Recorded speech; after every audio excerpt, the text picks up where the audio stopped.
Hello and assalamu alaikum. Welcome to the third lesson now of the course Reading and Writing the Arabic Script. In this lesson we're going to be looking at the voweling system. So it's divided into 7 parts. Part 1 is the short vowels and sukoon. Part 2 long vowels. Part 3 diphthongs. Part 4 shadda. Part 5 tanween. Part 6 some rules related to reading out aloud and speaking. And finally, as ever, some revision suggestions at the end. So far, we've only been looking at consonants. If you look back at lessons 1 and 2, the letters that we covered in the alphabet, they were all consonants. So what about the vowels? Now, in English, as you know, we have 5 vowels, right? We have A, E, I, O, and U. And we use these vowels after the consonants within a word to make certain sounds. So if we have the consonant M, and we put the vowel A after it, we get a certain sound, ma. And if you put the letter, the vowel O after it, we get a different sound, mo, etc. Now, in Arabic, we have 3 vowels, the dhamma, the fatha, and the kasra, and these aren't separate letters, rather they're what are known as diacritical marks. They're just lines that we make above or beneath the letters, the consonants, to show which vowel we're using with that particular consonant. So let's have a look at some examples of that to make that clear. Okay, so if we have the letter lam, for example, there's our lam, alright? Now if we put the vowel dhamma on top of it, this is telling us we want a lu sound, okay? Lu. What about the vowel fatha? This is telling us we want a la sound, la. And finally, if we have the vowel kasra, we want a li sound, okay? Li. Alright, so that was easy enough. We also have in English and in Arabic unvoweled letters. So if you think about the word fantastic, okay, we have an F followed by a vowel A, which gives us the fa at the beginning of that word. Then we have this N. Now the N in the word fantastic isn't followed by any other vowel, so we're not going to we don't put an A after it to make fa-na or whatever. Rather, we just connect the previous sound, the fa, onto the N, and which makes fan. All right, and then similarly, the next part of the word, the fantas. We have a T followed by a vowel, A, giving us the ta sound. And then the S is unvoweled. It has no vowel after it. It just simply connects onto the vowel before giving us tas. Now in Arabic we have the same thing. We have this phenomenon of unvoweled letters. Except we show an unvoweled letter in Arabic explicitly by putting another diacritical mark on it called the sukoon. Right, this forms unvoweled letters. Again, let's have a look at an example or two of that. Alright, so if we have this word here, hopefully you'll be able to recognize all the letters by now. We have a qaf and a lam. Now let's give the qaf a dhamma, giving us qu. What about the lam? Now if we give the lam a sukoon, this is what a sukoon looks like. It's just a circle, kind of a circle which we make above the letter. We get qul, qul. Alright, let's have a look at another example. So if we have these letters here, again I hope you can recognize them. We have the ha and the lam. Let's put a fatha on the ha, giving a ha, and again let's put a sukoon on the lam, giving us hal, hal. Alright, one more. If we have this letter here, and connected to this letter, I'm sure you can recognize them. This is the mim and the noon. Alright, so let's give this a kasra this time, giving us mi, and we have the noon with the sukoon, giving us min. Alright.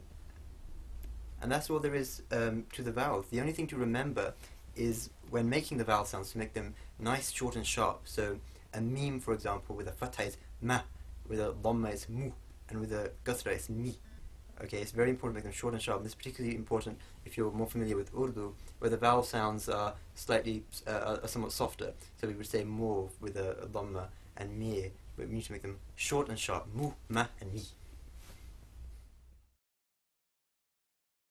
A long vowel is exactly what it sounds like. It's just a lengthening of the vowel sound, and this is usually accomplished in English by using a double letter. So if we have the word weep, for example, it's W followed by a double E, making the weep and then the P, weep sound. Again, the word fool, we have a double O. So we have F, double O makes the foo sound, and then the unvoweled L at the end, fool. Now in Arabic, the way we form long vowels is that we use the letters alif, waw and ya. Okay, alif, waw and ya with a sukoon on them. So and each of them is used with a particular vowel. So when we have the dhamma, suppose we have the dhamma with the letter M, which makes a mu sound. If you want to make that into a long vowel, what we would do is we would put a waw with a sukoon after it, giving us mu. If we have a fatha, so a meme with a fatha would be ma. If we want to make that long, we would put an alif with a sukoon after it, giving us ma. So with the dhamma, to make it long, we use the waw with a fatha. To make it long, we use an alif. Finally, if we have a kasra, mi, to make it to turn it into a long vowel, this time we use a ya with a sukoon, giving us mi. Okay, now the thing to remember is that the long vowels are just twice as long as the short vowels. So where we had ma, we have ma. Where we had mu, we had mu, and so on. Alright, let's look at a few examples on the whiteboard just to make that clearer. Alright, so suppose we have this word here, a sheen and a waw. So the sheen with a dhamma gives us shu, shu. But now we have this waw after it, and if that waw has sukoon, we formed a long vowel here, shu, shu, just twice as long. So rather than shu, we say shu. Let's have a look at another one.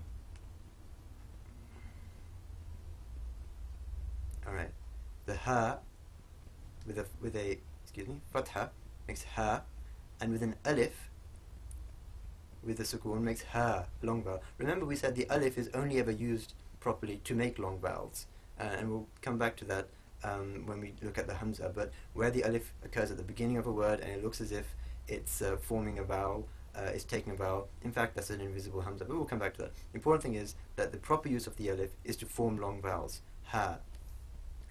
Alright, let's look at another way of forming a long fatha vowel. I wonder if you can recall this from the first lesson, I believe. Alright, let's have a look at this word here. So we have ayn with a fatha, lam with a fatha, la, and then we have this letter here. Now this isn't a ya because it doesn't have the two dots below it. What it is an alif maqsura. Remember, this was one of our supplementary letters, and an alif maqsura works just like an alif. It forms long vowels, but it has to come at the end of this a word. An alif can occur at the end or in the middle of a word. The alif maqsura only ever comes at the end of a word, and it works in the same way. It forms long vowels, so we get ala. Okay, ala. Finally, one more. This time we do have a ya here, so we have a fa with a kasra, giving fi, fi.